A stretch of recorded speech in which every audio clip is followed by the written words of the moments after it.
sus proyecciones de crecimiento económico para el mundo, de lo que estaba en 3,2%, lo ha bajado a 2,7%, más o menos un 17% de reducción en cuanto a lo que se tenía previsto. ¿Por qué? Bueno, son varias cosas que vienen poniéndole presión a la economía. Primero, la pandemia del coronavirus ha paralizado las economías del mundo. Esa paralización ha hecho que volver a los ritmos anteriores le pongan muchísima presión en las cadenas de suministros.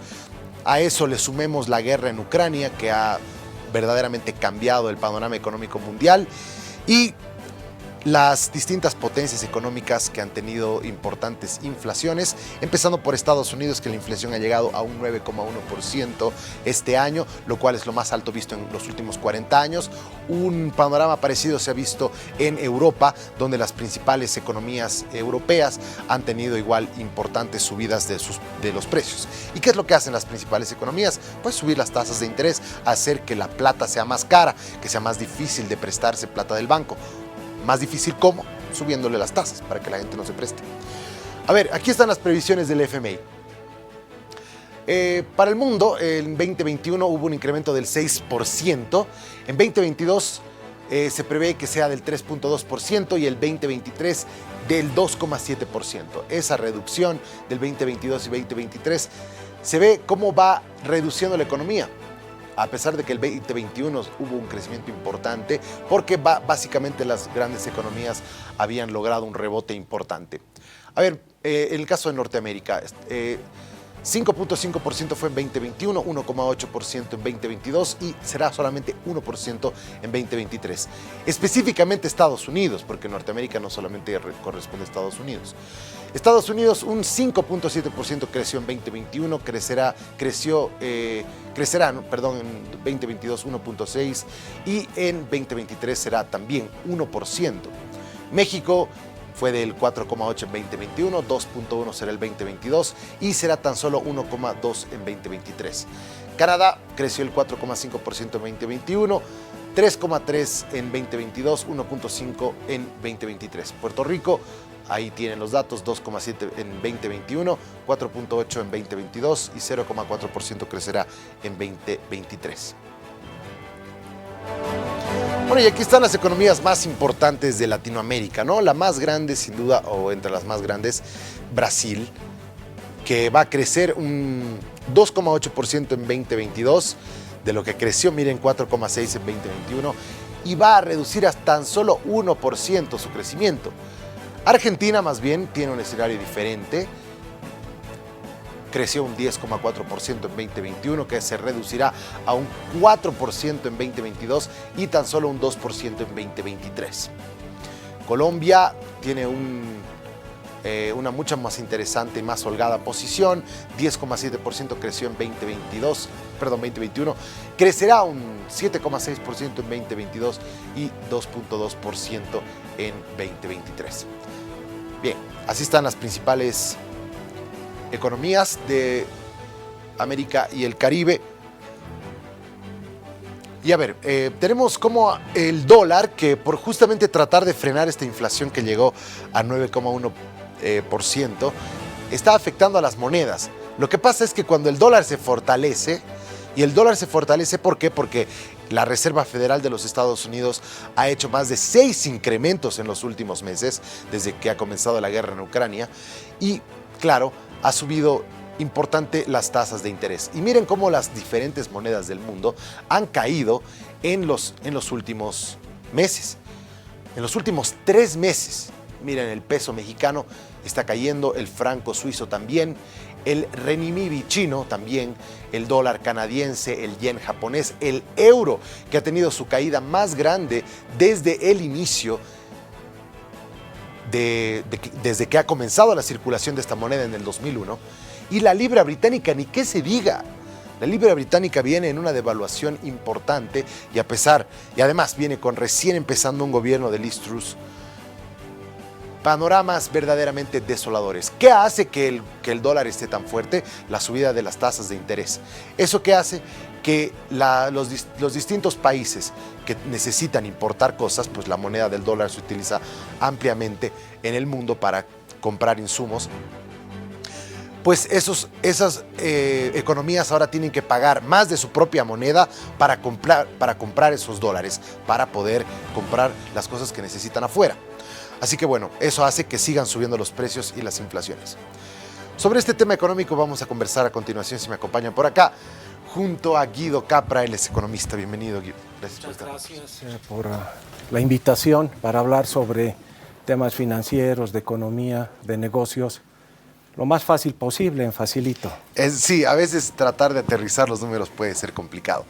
A ver, viene, como decía, una tormenta porque está por todo lado, ni siquiera China se salva. China está acostumbrada a crecer en 10% en las últimas décadas. Ahora, en los últimos 2 trimestres, ha crecido tan solo 0,4%. Una frenada y una desaceleración preocupante. Además que tiene una crisis inmobiliaria que está haciendo que la gente ya no pague siquiera sus hipotecas de sus casas porque no les han entregado.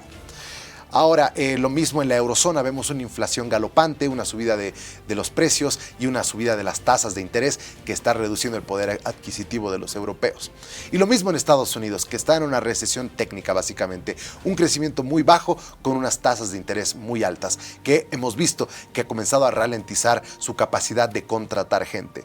Entonces, las 3 grandes potencias del mundo están en problemas. ¿Será que nuestra isla increíble de nuestro modelo económico va a poder aguantar?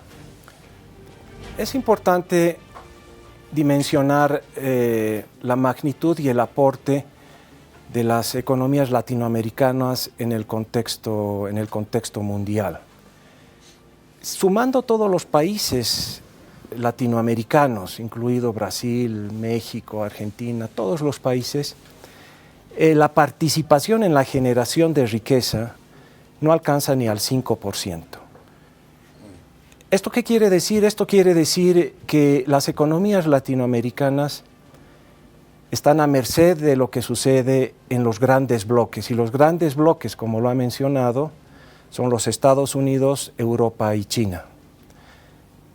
En estos bloques hay dificultades. Europa está en un franco retroceso económico. Existen economías europeas que están financiando su gasto básicamente con deuda. Eso hace que el bloque europeo sea un bloque que económicamente se ha visto desmejorado, disminuido. Y en parte es por esa situación, además de la guerra, además de los efectos de la guerra en las economías europeas y la dependencia de los energéticos y del gas de Rusia, que la moneda del euro se haya depreciado.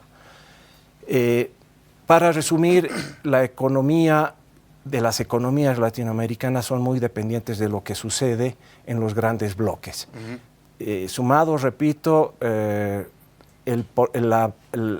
generación de riqueza alcanza 5.000 billones de dólares, de un total de aproximadamente 100.000 billones de dólares. Esa es la participación de Latinoamérica, y si hay problemas económicos a nivel de estos bloques, pues van a haber problemas a nivel de los países latinoamericanos. Sin duda alguna. Ahora, como decías, los países latinoamericanos y especialmente países como el nuestro que viven de la deuda, las tasas de interés van a afectar en los intereses que paguen nuestros países.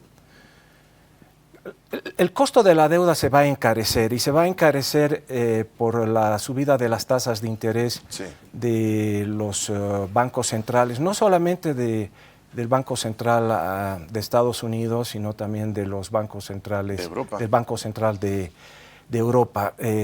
Además, existe un flujo, una migración de los flujos de inversión hacia bonos y títulos norteamericanos. Básicamente, los bonos norteamericanos están siendo en este momento preferidos por los inversores porque es una inversión de bajo riesgo, y eso claramente va a encarecer financiar gasto o financiar inversión con deuda, no solamente en Bolivia, sino en todos los países latinoamericanos y los países del mundo. Estados Unidos está preocupado por mantener una inflación baja porque quiere y es de interés estratégico mantener un dólar fuerte, porque el dólar fuerte le permite adquirir bienes y servicios a precios muy baratos, es decir... Pero empobrece a su gente también. No, porque la dinámica de la economía norteamericana se basa en el consumo interno, más que en... O sea, es el consumo interno el que genera el movimiento de las empresas y de la producción en Norteamérica. Y tener una inflación elevada tiene un mayor efecto que tener un desbalance, un desequilibrio en la balanza de pagos y sobre todo en la balanza comercial. De hecho, los Estados Unidos ha estado funcionando en los últimos 20 años con déficits comerciales muy elevados y un dólar fortalecido no ha implicado en los últimos años un desequilibrio mayor en la balanza comercial. Bien. A ver, quiero... sí, es que necesito ver de ver en Bolivia lo que sucede, porque muchos se preguntan qué sucede cuando tienes un dólar fijo, es decir, que no depende del mercado, a diferencia de los demás países que nos rodean, Colombia, Brasil, Chile. Todos ellos dependen del dólar. Si el dólar está muy fuerte, sus monedas valen menos. Entonces necesitan más de sus monedas para poder comprar los insumos afuera. Pero Bolivia no es así. Bolivia no importa qué le pasa al dólar, no importa si el dólar es súper fuerte y se hacen otras 5 subidas de las tasas de interés, el dólar va a seguir valiendo lo mismo. Entonces, las personas que quieren importar cosas van a seguir poniendo la misma cantidad de bolivianos para comprar las cosas afuera, a pesar de que afuera estén más caras.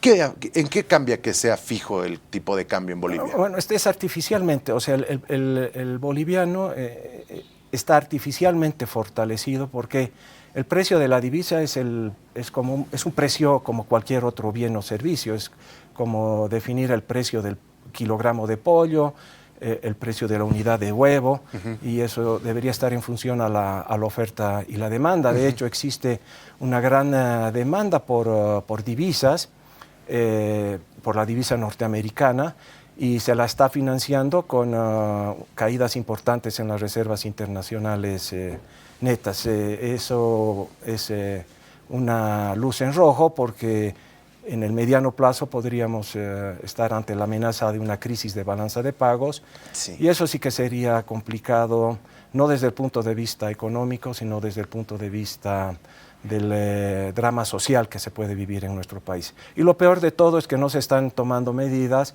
para mantener un nivel de reservas internacionales netas adecuadas. A pesar del superávit en balanza comercial, sí, eso iba a decir. Las reservas internacionales netas han seguido cayendo y han seguido cayendo por una demanda muy fuerte para poder financiar importaciones, contrabando, y para poder, bueno, algunas empresas también ya se están protegiendo ante el riesgo cambiario y están demandando divisas para protegerse ante un eventual devaluación del peso boliviano, que no es cuestión de voluntad, la crisis económica explota y va a explotar porque no se están tomando las medidas necesarias.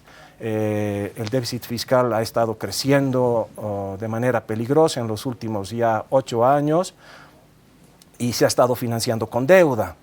Esa deuda en principio se la ha financiado con la emisión de bonos soberanos y luego se la ha estado financiando con recursos de las AFPs. Y eso sí tiene consecuencias muy peligrosas porque se está dejando al sector privado de una de las fuentes de financiamiento más interesantes que tenía, porque las empresas estaban financiando con deuda y parte del financiamiento proveía de los fondos de las AFPs. Ahora, esos fondos con los que utilizaba el sector privado para financiarse ya no existen porque esos recursos están financiando ahora gasto público y las autoridades económicas no están haciendo absolutamente nada para frenar esa sangría de recursos. Ahora, si las cosas que importamos cada vez están más caras afuera, y las cosas que exportamos cada vez van a exportar menos porque hay una recesión económica. ¿Cómo incide unas importaciones más caras y una reducción de exportaciones? Bueno, las importaciones más caras podrían darse por una depreciación, una devaluación del tipo de cambio. Por el momento las importaciones siguen muy baratas y es por eso que tenemos una inflación baja, porque tenemos un peso boliviano artificialmente fuerte.